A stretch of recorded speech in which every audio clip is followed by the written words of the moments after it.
আমি আমাদের গ্রামের বাড়িটা হচ্ছে সিরাজগঞ্জ বলে রাখি। আমার দাদু বাড়ি পাবনাতে, বাট আমার নানু বাড়ি সিরাজগঞ্জ।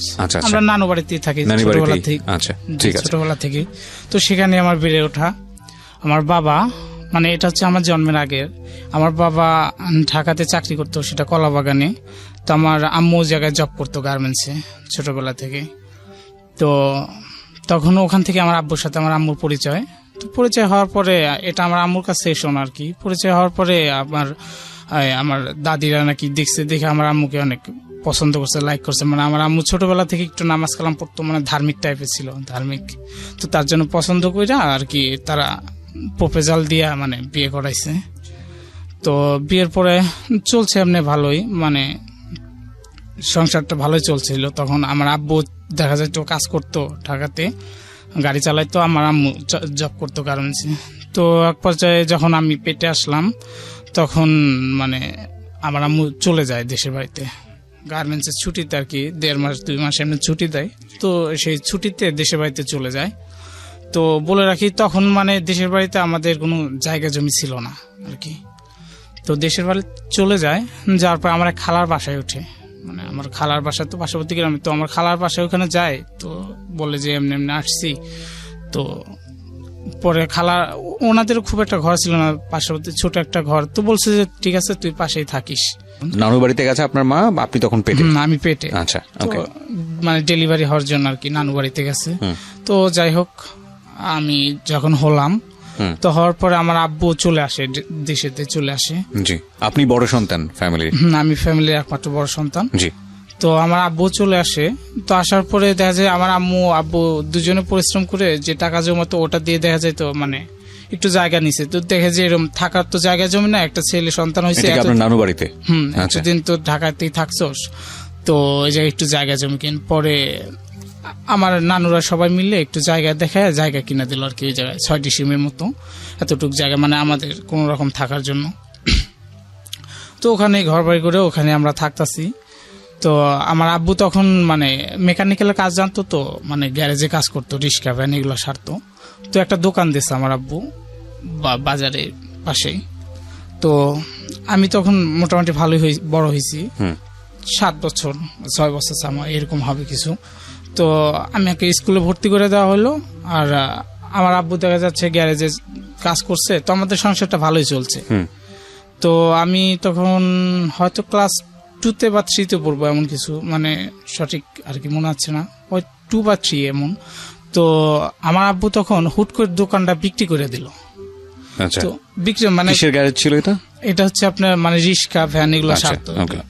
তো আমার আব্বু মানে সেটা দিয়ে আর কি সংসার চলতো। তো আমার আব্বু হুট করে বিক্রি করে দিল সংসার, মানে গ্যাসটা কোনো ইস্যু ছাড়াই, মানে কি কারণ সেটা না বলে এমনিতে মানে বিক্রি করে দিল। আসলে বলে রাখি মানে ওই দোকানটা যে দেওয়া হয়েছে, মানে ওই দোকানের জন্য লোন নেওয়া হয়েছিল মানে 35,000 টাকা। তো দেখা গেল 2-4 মাস কিস্তি চালানো হয় নাই, মানে তার আগে দোকানটা। এখন কিস্তিটা কিন্তু ঠিকই টানতে হবে। তো দেখা গেল ওইটা ছাড়া আর কোনো ওয়ে নাই কিস্তিটা টানার মতো। তো মানে ওখান থেকে যা খরচ আছে সেটাতে চাল ডাল কিনতেছে আর কিছু টাকা জমায় রেখে মাস শেষে কিস্তি দিচ্ছে মানে। তো হুট করে বিক্রি করে দিল। তো আমার আম্মু বললো যে কি ব্যাপার এমনি তুমি এটা বিক্রি করে দিলা, তো এখন সংসারটা চলবে কেমনে আর কিস্তিটা কেমনে দেবো? তো আমার আব্বু কিছু বলে না, এমনি একটু রাগারাগি পরে 2 থেকে 3 দিন মানে এমনি থাকার পরে একটু মন মেলামেলি আমার আব্বু আম্মুর সাথে। তো হুট করে আমার আব্বু কিছু না বলে চলে যায়, মানে ঢাকাতে আর কি চলে আসে। তো সেই যে চলে আসে মানে সেদিনকে আমার কান্নাকাটি করতেছে আমি যে আব্বু কিছু বললা। বয়স তখন কত? আমার বয়স 7 বছর। ক্লাস 2তে পড়েন? জি, ক্লাস 2তে পড়ি। 7 বছর বয়স হবে। তো আমার মানে আম্মু বলতেছে কি ব্যাপার গেল কোথায়? মানে আমাদের যারা মানে কাজিন ছিল, মানে আত্মীয় স্বজন যারা ছিল তাদের সবার বাসায় মানে খোঁজ নেওয়া হইলো, বাট কোনো পাওয়া গেল না যে সে গেছে ওখানে। তো গেল কই? এইভাবে দেখা যাচ্ছে 1 দিন 2 দিন 4 দিন চলে যাচ্ছে, কোনো ফোন টোন কিচ্ছু নাই, কোনো যোগাযোগও নাই। এইভাবে থাকতে থাকতে এই যে আব্বু যে চলে গেল আর ফিরে আসা নাই। তো এর মধ্যে দেখা যাচ্ছে 1 মাস 2 মাস চলে যাচ্ছে, কিন্তু ওইদিকে কিস্তিটা যে আছে ওটা কিন্তু ঠিকই টানতে হচ্ছে। তারা তো আর সেটা মানবে না যে সে কোথায় গেল বা কি করলো, বাট তাদেরই হচ্ছে তাদের কাছ থেকে টাকা নিচ্ছে, তাকে দিতে হবে। তো আমার মা এই যে একটা প্যারার ভিতর পড়ে গেল যে সে কেমনে একটা মহিলা মানুষ এত টাকা 30 থেকে 35 হাজার টাকার কিস্তি, আবার সংসার তখন করলো কি, আমার আম্মু ফার্স্ট কিস্তি হয়তো কারোর কাছ থেকে ধার নিয়ে দিল, তো এখন সেকেন্ড টাইম কেমনে দিব। তো আমার আম্মু দেখলো যে একটা লোকের বাড়িতে কাজ করা শুরু করে দিল। তো এর ভেতর আমাকে নিয়েও মানে তাদের অনেকটাই কষ্ট হয়ে যায়। দেখা গেল সামনে ঈদের মানে এই যে চলে গেল, যাওয়ার প্রায় 2 মাস বা 3 মাস পরে মানে ঈদ আসলো। তো তখনও মানে আমার বাবার কোনো খোঁজ খবর নাই। তো ঈদের সময় দেখা গেল সবাই নতুন কাপড় চোপড় পরে, মানে আমার থাকে না, তখন তো আর অতটা বুঝছিল না যে নতুন কাপড় চোপড়, শুধু জানতাম কোথা থেকে আসবে সেটা জানি না, কিন্তু দিতে হবে নতুন কাপড় চোপড় এমন কিছু। তোমার মা আমার কাছে চাইতাম যখন, আমার মা কান্না করতো প্রচুর, মানে কোথা থেকে দিবে, সেই অ্যাবিলিটি তো তার নাই, সে দেবে কোথা থেকে, প্রচুর কান্না করতো। তো একসময় দেখা যেত কি, অন্যরা যাদের বাড়িতে কাজ করতো তাদের বাড়ির মানে ছেলেপেলেরা যেগুলো ইউজ করতো সেই পুরান কাপড় চোপড় নিয়ে আসছে, নিয়ে এসে কাইচা দিয়া সেগুলো পরতে দিছে ঈদের দিন, সেগুলো পড়তে দিছে। আপনি সেগুলো পড়েছেন? সেগুলো আমি মানে নিতে চাচ্ছি না। তোমার মা আমাকে বলতেছে যে বাবা দেখ, তোর বাবা তো এমনি চলে গেছে, এই যে কিস্তি টানতে হয়, তোদের খাওয়া খরচ, তারপরে এত কিছু আমি কেমনে দেবো। তো তখন আমি ওগুলা পরে ঈদের দিন গেলাম। আমি বলে রাখি, মানে ঈদের দিন এমন একটা সিচুয়েশন ছিল, সবার বাড়িতে দেখা যায় যে ঈদের দিন ভালো মন্দ কিছু রান্না বান্না এমন কিছু হয়, বাট আমাদের মানে সেরকমই ছিল না রান্না। ঈদের দিন দেখা যেত আমাদের চুলায় জ্বলতো না। যেদিন ঈদ হলো ঈদের দিন দেখা যেত যে মানে কি বলবো, বাসি ভাতটা এগুলা ছিল, এগুলা খেয়ে থাকা হয়েছে ঈদের দিন। তারপর নাস্তা কেনার মতো পয়সাও ছিল না আমাদের কাছে, আমার মার কাছে। বাবা তো তখন খোঁজ খবর নেই যে সময়ের গল্পটা বলছেন? বাবার তখন খোঁজ খবর নেই। বলেন তারপর। আমার মা যাদের বাড়ি কাজ করতো, তো ওটা হচ্ছে চেয়ারম্যান ছিল, চেয়ারম্যান বাড়িতে কাজ করতো। তো সেই চেয়ারম্যানের বাবা বলতেছে যে তোর তো এমনি কষ্ট হয়, তার কর, তো ছেলেটাকে আমাদের মাদ্রাসায় দে, যেন পড়ুক, তো তুই অনেকটা স্বস্তি পাবে, ছেলেটারও পড়াশোনা হলো। তো আমার মা ওই মাদ্রাসায় দেয়। যাওয়ার পরে আমাদের যে মানে প্রতিবেশী যারা, তারা আর এটা মানতেছে না, কয় যে মানে এটা এখানে মানে মাঝহাব নিয়ে একটা দ্বন্দ্ব হইলো, যে মানে আমরা হচ্ছে হানাফি মাঝহাবের লোক, আর আমি যে মাদ্রাসায় গেছি ওটা হচ্ছে মানে আহলে হাদিস। আচ্ছা। তো বলতেছে তোরা মানে এই মাঝহাবের লোক মানে ওই জায়গায় দিস, মানে পোলাপান্ত উল্টা পাল্টা মানে যাইতে দিব না আর কি, এই ধরনের ওই মাদ্রাসায় পড়াইতে দিব না। জি।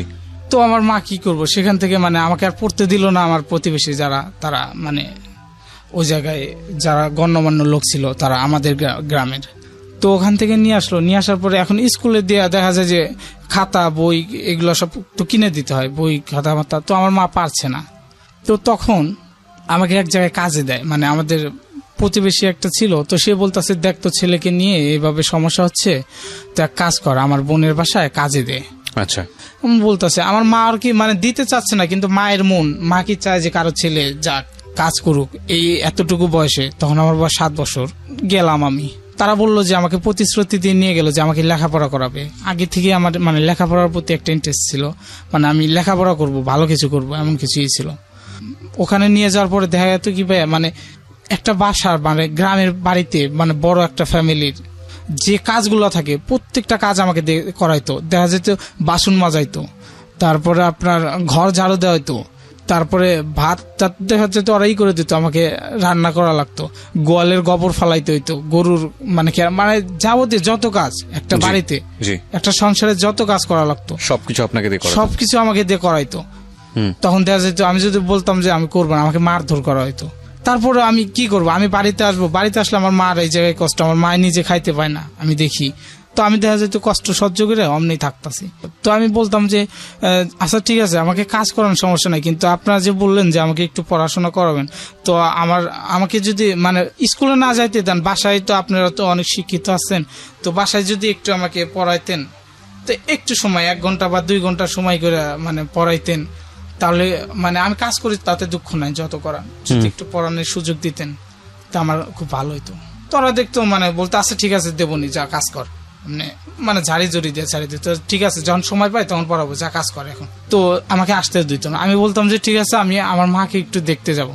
তো বলে না, দেখতে যাওয়া লাগবো না, দেখতে যা কি করবি, তো আমি খোঁজ নেবনি তোর মা কেমন আছে। তো আমাকে বলতো তোর মা ভালোই আছে, হয়তো খোঁজ নিত কিনা আমি সেটা মানে সঠিক জানতাম না, কিন্তু আমাকে বলতো আর কি, সান্তানো সব বলতো তোর মা খুব ভালোই আছে আর তোকে যাইতে না করছে, মানে এইভাবে বলতো আর কি। তো আমার বিশ্বাস হতো না যে আমার মা যাইতে না করছে। তো এক সময় ঈদ আসে, এর ভিতর বলে রাখি এই যে নিয়ে গেছে, দেখা যেত যে একটা ভালো কাপড় চোপড় দেখা যায় যতই কাজ করাক, তারপরে দেখা যায় সেরা ছুটায় মানে সেরা মেরা জামা জুমা এগুলো মানে আমাকে দিত, পরায় রাখতো।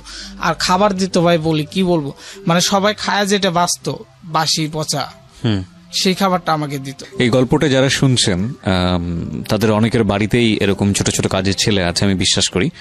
রেডিওতে শোনার পরে আপনার ভেতরে যে অনুভূতিটা হচ্ছে সেটা হয়তো একটা সফট অনুভূতি, কিন্তু এই অনুষ্ঠানটা যদি কোনো একটা সিচুয়েশনাল প্রেক্ষাপটে আপনার যদি ধরনের কোনো মেন্টালিটি থাকে যেটা আসলে ওই শিশুর বড় হওয়ার জন্য খুব কষ্টকর, তাহলে আমার মনে হয় আপনি পরিবর্তন করে একটা অনেক বড় পুণ্যের ভাগিদার হতে পারেন। আর মানে সবচেয়ে বড় কথা হচ্ছে নিজের ভেতরের তো একটা মনুষ্যত্ব আছে, আমরা তো মানুষ, তাই না? তো সেই জায়গার একটা আত্মতৃপ্তির ব্যাপার আছে, সেটাকে আপনি জাগ্রত করতে পারেন। এবং আমরা সবসময় একটা কথা বলি, যে মানুষ যে অবস্থায় থাকুক না কেন, ভুল শুদ্ধ সবকিছু মিলিয়ে আমরা মানুষ, এবং আমরা জন্মের পর থেকে অনেক কিছু সমাজের কাছ থেকে শিখি এবং আমরা ধরে নেই যে এটাই নিয়ম, কিন্তু অবশ্যই আমাদের এথিক্স এবং বিবেকবোধের জায়গা থেকে সবকিছুই প্রশ্ন করা উচিত। আপনি ছোটবেলা থেকেই হয়তো পরিবারে বড় হচ্ছেন, বিশেষ করে ও যে পরিবারের গল্পটা করছিল, ওই পরিবারে যদি একটা ছোট ছেলে থেকে থাকে, সে হয়তো মনে করবে যে চাকর বাকরের সাথে এইরকম আচরণ করাটাই বোধহয় নিয়ম এবং এটার মধ্যে কোনো ভুল নেই। ও বড় হয়ে কিন্তু ওর পরিবারে যদি এরকম কোনো ছেলে আসে, ও এরকমই আচরণ করবে। কিন্তু আমরা আসলে প্রতিনিয়তই সমাজের কাছ থেকে এটা শিখছি, এবং শিখছি বিনা বাক্য ব্যয়ে, বিনা প্রশ্ন ব্যয়ে এটা শিখছি। কিন্তু মানবিক জায়গা থেকে আমাদের এই জিনিসগুলো নিয়ে প্রশ্ন করার আছে। সোশ্যাল সাইটে বিশেষ করে ফেসবুকে এরকম কোনো সেলিব্রিটির কোনো ছবি চলে আসলে, যে সেলিব্রিটি খাওয়া দাওয়া করছে, পাশে হয়তো কাজের মেয়েটা দাঁড়িয়ে আছে।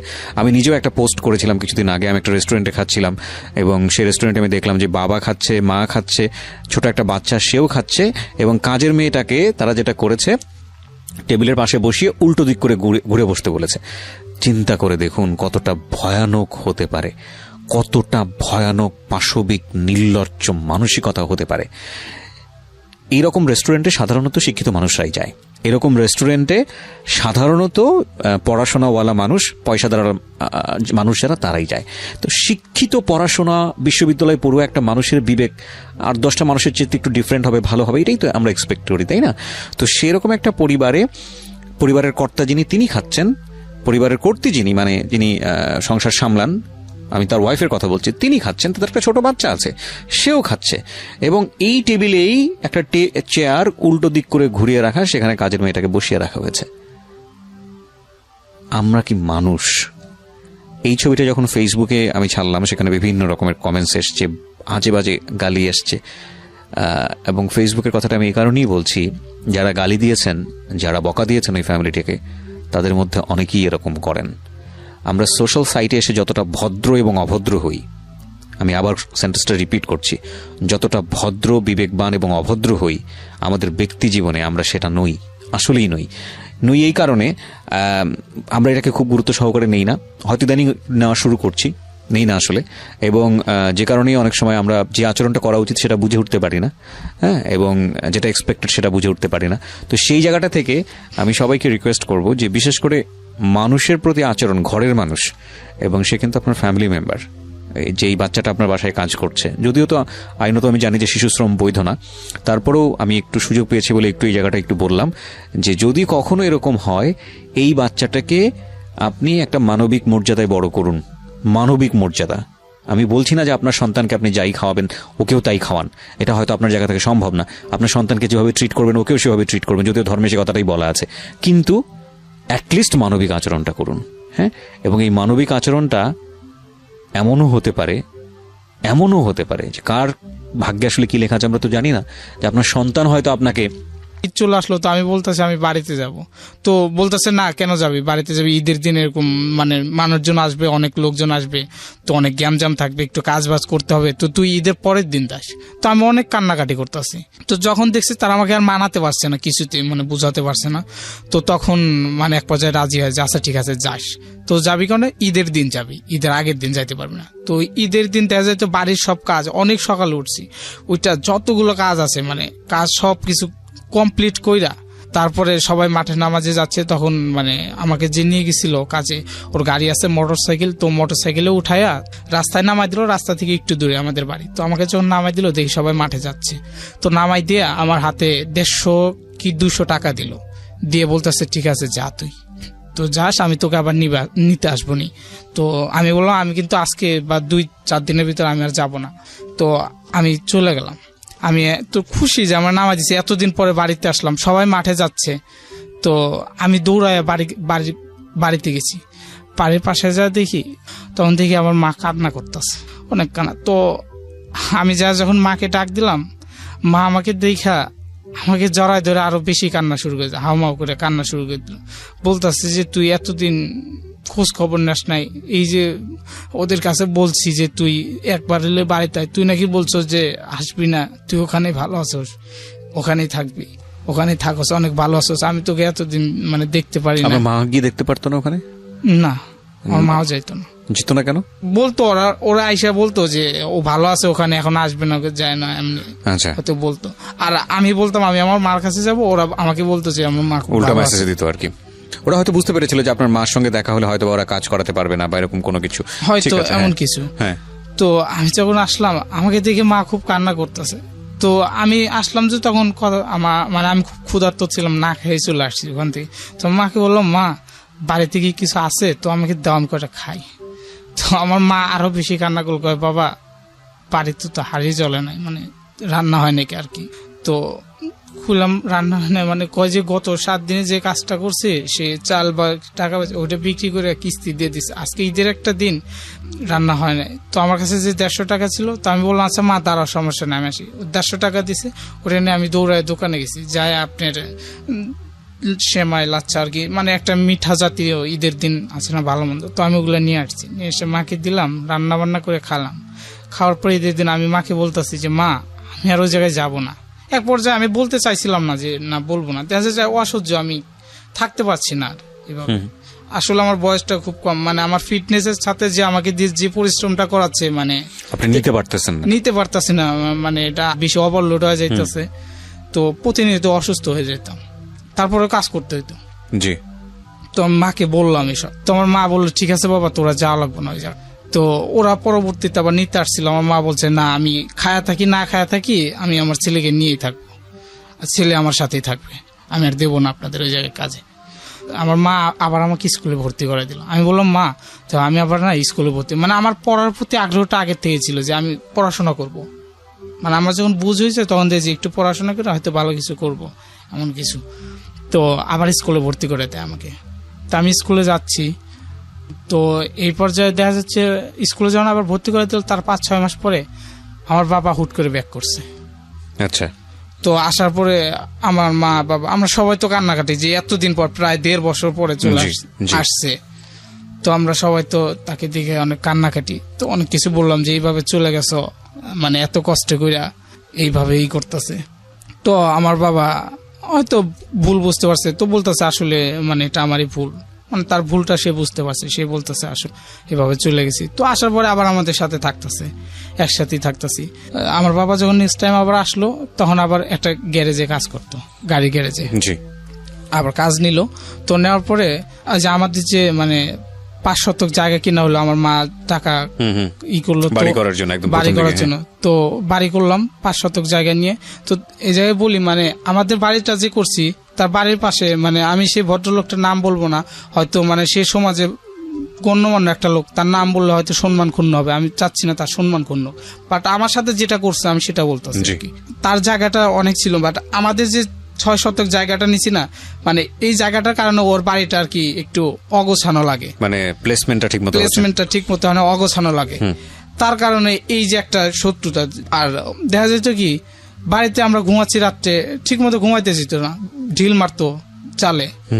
তারপরে আবার দেখা যেত মানে আশেপাশে চতুর্পাশে ওর জায়গায় বেড়া দিয়ে রাখতো, এখান থেকে যাইতে পারবে না। বাট আমরা তো অসহায়, মানে তারা হচ্ছে সম্মানের একটা মানে সম্মানীয় লোক, গ্রামে পাওয়ারফুল লোক। দেখা যেত আমরা যদি কার কাছে বিচার দেবো, বলবো গ্রামের যারা মাতবর আছে তাদের কাছে বলবো, তারা তো মাতবরদের একজন, তো তাদের কাছে বললে লাভ কি, কোনো পাওয়া যেত না, ওখান থেকে কোনো ফিডব্যাক পাওয়া যেত না। এই যে তোর মুরগি আমার বাসায় আসলো কেন, আমার বাড়িতে আসলো কেন, আমার ধান খাইলো কেন, এই নিয়ে ছোটখাটো বিষয় নিয়ে না লাগছে লাগে আমার মাকে খুব মারে, ওরা প্রচন্ড মারে, মারার পরে মাথা মুথা ফাইটে যায় আমার মার। এটা মানে আমার বাবা প্যাক করার পরে যখন আসলো, তো আমার মার মাথা মুথা একদম ফাইটে দেয়, ফাটার পরে আমার মাকে হসপিটালে নিয়ে যায়। নিয়ে যা চিকিৎসা করি, করার পরে এটা গ্রামের 10 জনকে জানাই কি লাভ, কোনো রেসপন্স নাই। তো এক পর্যায়ে আমরা ওই জায়গাটা ছেড়ে চলে আসি, মানে বাধ্যতামূলক দিতে হয়। তারপরে আমরা ওখান থেকে জায়গাটা বিক্রি করে দিলাম ওদের কাছে, বাধ্যতামূলক ওদের কাছে বিক্রি করে দিয়ে আমরা চলে গেলাম আর এক জায়গায়, মানে ওই জায়গায় আরো পার্শ্ববর্তী গ্রামে আমার এক নানা ছিল, মানে আমার আপন নানা, চাচাতো ভাই, ওর জায়গার পাশে একটু জায়গা ছিল, ওখানে আবার জায়গা কিনলাম। এখানে যে জায়গাটা বিক্রি করলাম এইটার ব্যাংকে থেকে আবার কিছু লোন নিলাম। আচ্ছা, লোন নিয়ে, কিন্তু আমাদের সেরকম অ্যাবিলিটি ছিল না, হয়তো গ্রামের আমার নানা তারা বললা যে ঠিক আছে জামিনদার হয়ে নিয়ে দিয়া আবার একটু জায়গা কিনলাম। আচ্ছা, কেনার পরে ওই জায়গায় থাকতাছি। তো থাকার পরে না এইভাবে প্রায় আমি স্কুলে যাচ্ছি, আমি তখন ক্লাস 5-এ হয়তো পড়ি। তো আমার বাবা আবার চলে যায় নিরুদ্দেশ, আগের মতোই লাপাত্তা, কোথায় গেছে মানে কোনো নাই, খোঁজ নাই। তো আবারও সেই যে আগের মতোই দুর্দশা, আমার মা দেখা যেত লোকের বাড়িতে কাজ করতেছে। তো তখন আবার বলে রাখে আমার আর একটা ভাই হয়েছে, তো এর ভিতর আমার আর একটা ছোট ভাই হয়েছে। আমার আব্বু যখন আবার ব্যাক করলো না, তখন আমার আর একটা ছোট ভাই, দেখা যেত আগে আমি একা ছিলাম, এখন আমার আর একটা ছোট ভাই। তো আমাকেই দেখবে নাকি, সে তো আরো ছোট ছেলে, তো আরো খরচ বেশি। তো তখন করতো কি, আমি নিয়ে থাকতাম, আমার মা দেখা যেত যে এক বেলা বা হাফ বেলা কাজ করতো, কাজ করে নিয়ে আসতো, সেটাই খাইতাম। তো একদিন আমার মার প্রচুর জ্বর হয়, অসুস্থ, কাজে যাইতে পারে না। তো প্রায় 1 না 2 দিন জ্বর থাকে। এখন যে ডাক্তারের কাছে যাবে একটা ওষুধ কিনবো, সেই টাকাটাও কাছে নাই। আচ্ছা, একটা ওষুধ কেনার টাকাটা পর্যন্ত নাই। তো তখন আমার মা অসুস্থ 2 দিন ধরে, 2 দিন যে অসুস্থ, এই 2 দিনের একটা মুঠ মানে দানাও আমরা খাইতে পারিনি, আমাদের চুলায় হাড়ি ধরে নেই। কারণ কোথা থেকে আসবে? আমার মা কাজ করতো, তারপরে নিয়ে আসতো, তারপরে তো খাওয়াইতো। কিন্তু কাজ করতে পারতেছে না, কেমনে খাওয়াইবো? তো আমরা না, আমি স্কুলে যেতাম, আমার ছোট ভাই কিন্তু স্কুল থেকে এসে মার কাছে শুধু খাবার চাইতাম। আমার মা না মুখ ঘুরে শুধু কান্না করতো, মানে কোথায় থেকে দিতে পারতেছে না, কান্না করতো। একদিন মানে এইভাবে মার কাছে কান্না করতেছে, মা আমি তোর মানে খুব ক্ষুধা লাগছে, একটু খাইতে মাইতে দাও, এমনি কিছু কান্না করি। মা কোনো কথা বল না, কান্না করতে করতে আমি ঘুমাই গেছি, ছোট ভাই ঘুমাই। আর মা সেই অসুস্থ শরীর নিয়ে, তখন বন্যা ছিল, মানে এই কোমর পানি ভাঙিয়া মানুষের বাড়িতে গেছে, যা কাজ করছে। তো কাজ করে দিয়েছে, খাইতে দিছে। তো আমরা ঘুম থেকে জাগ না পাই, দেখি মা নাই, কান্না করতেছি। তো একটু পরে দেখি মানে বাড়ির আঙিনায় তাকায় দেখি আমার মা কোমর পানি ভাঙিয়া মাথায়, অন্যের বাড়ি যে কাজ করছে ভাত খাইতে দিচ্ছে, সেই ভাতের থালা মাথায় নিয়ে কোমর পানি ভাঙিয়া নিয়ে আসতেছে, সেই অসুস্থ শরীর নিয়ে। মানে কি করবে, সে নিরুপায়। আমার ছেলে অসুস্থ, মানে আমার ছেলে তো এখন খাইতে পারতেছে না, খেতে তো দিতে হবে, সে অসুস্থ, সেটা দেখতেছে না। তো এরকম মাথায় ভাতের থালা নিয়ে কোমর পানি ভাঙিয়া নিয়ে এসে ভাত নিয়ে এসে সেই ভাত আমাদেরকে খাওয়াইলো। তো খাওয়া দাওয়া এইভাবে দেখি আর কয়দিন চলবো। তো আমার মা আবার পাশের বাড়ির আর একটা লোক অফার দিল যে তোর ছেলেটাকে কাজে দে। এবার তো একটু বড় সড়ো হয়েছে, তখন আমার মা বলতেছে বাবা, মানে তখন ঢাকাতে, এটা হচ্ছে আপনার খিলগাঁও, ওই থেকে একটা বাসায়। তো বলতেছে যে কাজে দে, ওখানে অনেক ভালো থাকবে, লোকেরা অনেক বড় লোক মানুষ, তো তোকেও দেখাশোনা করবে আর টাকা পয়সাও দিবে, তোর ছেলে অনেক ভালো থাকবে লেখাপড়া। তো আমার মা বললো যে ঠিক আছে যা। আমি গেলাম। তো ওখানে যাওয়ার পরে তো ওখানে কাজে গেলাম, যখন আমার কাজ ছিল হয়তো মানে গাড়ি মারি মুছতাম, গাড়ি যখন ওরা আসতো অফিস শেষে গেটটা খুলে দিতাম, গাড়ি ঢুকাইতাম, এতটুকু। তো ওরা বেশ মাসখানেক থাকলাম ভালোই। মানে ওখানে যে মানে বাড়িয়ালি যে ছিল সেই আন্টিটা, উনি খুব ভালো ছিল, নানি বলতাম ওই নানিটা, বাট ওনার ছেলেরা আমার সাথে খুব খারাপ ব্যবহার করতো, একটা ছেলে। তো ওই ছেলেটা দেখা যেত কি, হয়তো সকালবেলা সে গাড়ি বের করবে না, আমি আমার রুমে আছি, একটু দেরি হয়তো মানে আমাকে নক করবে, যদি নক করতো, যখনই নক করতো তখনই মারতো, নক করা লাগবে কেন? আচ্ছা, তুই নক করার বসে থাকিস কেন, আগে আসতে পারিস না? তোর নক করে ডেকে নিয়ে আসা লাগবো। যেতে মারতো আমাকে, এরকম মানে চর থাপড় দিত, মারতো। তো একদিন না মানে সে আসছে, তো আমি আবার 3 তলায় গেছি, ওর আর এক ভাইয়ের বাসায় বাজারের জন্য দিছে, বাজারটা নিয়ে 3 তলায় গেছি। তো ওই ছোট ভাই আসছে, আসার পরে আমার গেট খুলতে দেরি হয়েছে। তো উনি আইসা যখন খুলে দিছি, আইসা ভিতরে গাড়িটা ঢুকায় বেত নিয়ে 3-4টা বেত এক জায়গায় করে নিয়ে আমার মারছে প্রচুর, একদম মারতে মারতে উঠোনে ফালাই দিছে, যে তুই, আমি গেটে এতক্ষণ ধরে দাঁড়ায় আছি, তুই গেছিলি কই, এই বলে মানুষ প্রচুর মারধর করছে আমাকে। মারধর করার পরে আমি কি করব, মানে ওখানে থাকতে হবে আর কি, না থেকে তো উপায় নেই, সে আগের মতোই। তো আমি মারধর খায় ওখানে থাকতাম। তো থাকার পরে দেখা যেত ওখান থেকে কিছু টাকা পেতাম, তো ওই টাকাটা বাড়িতে দিলে আমার মা আর কি মানে আগে যেখানে করতাম ও টাকা পয়সা দিত, আবার মারধর করতো, বাট মানে ওর টাকা পয়সা দিত কিছু, সেটা মাকে দিলে কিস্তিটা চালাইতে পারতো, মানে মার সংসারটা মোটামুটি ভালোই চলতো, আমার ছোট ভাইকে নিয়ে ভালোই চালাইতে পারতো, আমি কিছু টাকা দিতাম। তো তারপরে দেখতাম যে যতই কষ্ট হোক এখানে থাকবো। তো একদিন আমাকে পাঠাইছে হচ্ছে আপনার মুরগি আনতে, বুঝছেন? তো মুরগি আনার জন্য বাসায় যা মুরগি নিয়ে আসে, তো মুরগি আনতেছি, মুরগির দাম হয়তো 300 টাকা ছিল, হয়তো কেজিতে আজকে হিসাব আসছে 300 টাকা। তো উনি আমার কাছে পাঠাইতেছিল 200 টাকা মনে এমন কিছু। আমি মুরগিটা নিয়ে আসছি, হয়তো বাকি থেকে 50 টাকা বাকি রেখে আসছি। আসার পর ওনাকে এসে বলছি যে আসলে মানে মুরগির দাম তো 300 টাকা হয়েছে, আপনি তো 250 টাকা দিয়েছিলেন, মানে 50 টাকা বাকি রেখে আসছি। তো সে হয়তো তার খেয়াল ছিল না কি সেটা জানে, সে বলতেছে তোরে না আমি 300 টাকা দিলাম, 50 টাকা আবার কি করলি তুই, মানে মিথ্যাটা বলতেছিস কি করলি 50 টাকা বল। পরে রুমের ভিতর ঢুকাইয়া আমারে মানে 50 টাকার জন্য এমন মারে 4-5টা, মানে দেখা যেত যখন মাঝে মাঝে মারতো না, আমি চিল্লাফাল্লা করতাম, ওর মা উপর থেকে নেমে আসতো, নেমে এসে হয়তো ঠেকাইতো। ওর মা খুব ভালো মানুষ ছিল, তো থামাইতো যে ঠিক আছে তুই ছেলেটাকে এইভাবে মারাস কেনা, যাই হোক ভুল করতেই পারে তাই ওকে মারতে হবে এমন কিছু, মানে ওর মা খুব ভালো ছিল। তো সেদিন করে কি দরজা লাগায়, মানে যাতে কেউ না আসতে পারে, দরজা লাগায় আমাকে এত মারে জায়গায় জায়গায় ফাইটা ফুটে যায়, এখনো সেই দাগ আছে, একবার মাইরা রক্তাক্ত করে ফেলায়। মানে যখন দেখতেছে যে মানে তার যতক্ষণ মানে খায়েশ না মিটতেছে ততক্ষণ মারতেইছে, তো মার এইভাবে এক পর্যায়ে যখন আমি সেন্সলেস হয়ে গেলাম তখন সে দরজাটা খুলে দিয়ে চলে আসলো। তো তারপর হয়তো আমাকে পানি ঢাইলা সুস্থ করা হলো। আর একটা বিরতি নিব প্রিয় শ্রোতা, ফুলে পানি দিতেছি, হয়তো আপনার শরীরে মানে একটু পড়ছে, তো ভাই কিছু মনে করে না। তখন করছে কি এতটুকু ইটের আতলা তুইলা মানে ঢিল মারছে, নিচ থেকে উপর দিকে ঢিল মারছে, তো মারার পরে ঢিলটা আমার মাথায় পড়ছে, উপর দিকে ওইটা নিচ দিকে মাথায় পড়ছে। পরে আমার একটু রাগ হইলো, হওয়ার পরে আমি আবার করলাম কি ওই ইটাটা তুইলা আমি আবার উপর থেকে নিচ দিক ছুঁড়ে দিচ্ছি। তো আমি আবার মানে তখন আমি একটু রাগেই মারছি আর কি, তখন হয়তো মানে সেইভাবে ভাবতাম না যে এটার জন্য হয়তো বড় কিছু হবে। তো ও এইদিকে উপর দিকে তাকায় আছে, তো যখন ঢিলটা ছুটছি তখন ঢিলটা যাওয়ার চোখে পড়ে, বড় একটা ইটের আদলা উপর থেকে মারছে, ওই দিক তাকায় আছে, চোখে জ্বালাচ্ছে, লাগার পরে তো চোখ দিয়ে ব্লাড হইতেছে, ও নগদ ওই জায়গায় পড়ে গেছে। আমি তো ভয় যে আল্লাহ কি করলাম, এটা একদম বিকৃত হয়ে গেছে, সেইটা হয়তো গেছে এমন কিছু, অনেক জোরে ছুটছি। তো তখন তো বাসার সবাই তো মানে একটু পাওয়ারফুল লোক, তারা অনেক সবাই খেপে টেপে যায়, তো বাসায় আসে, এক পর্যায়ে বাসায় এসে মানে ভাঙচুর এই অবস্থা, মানে কাটারি মাটারি এটা সেটা নিয়ে এসে মানে দরজা ধাক্কাইতেছে, দরজা তো নক করে দাও, বলতেছে যে বাড়ির আরো যারা ছিল তারা বলতেছে আচ্ছা ঠিক আছে যাই হোক একটা মানে এর একটা শুরু হবে, আসুক ভাই আপনার এরকম উত্তেজিত হইেন না। তোরা বলতেছে যে ছেলেটাকে বের করে দেয়, তারপরে বিচার যা করা লাগে আমরা করতেছি, কিন্তু ছেলেটাকে দিতেই হবে, মানে ওরাও উশৃঙ্খল হয়ে গেছে এক পর্যায়ে কাটায়। তো আমি তো ভয় কি করব, পরে ওরা আসে উপরে আসে আমাকে খুঁজতে, তো আমি তো ভয় করছি কি মানে ছাদে যে টাঙ্কি থাকে টাঙ্কির ভিতরে ফলাইছি যাতে আমার আর না পায় খুঁজা।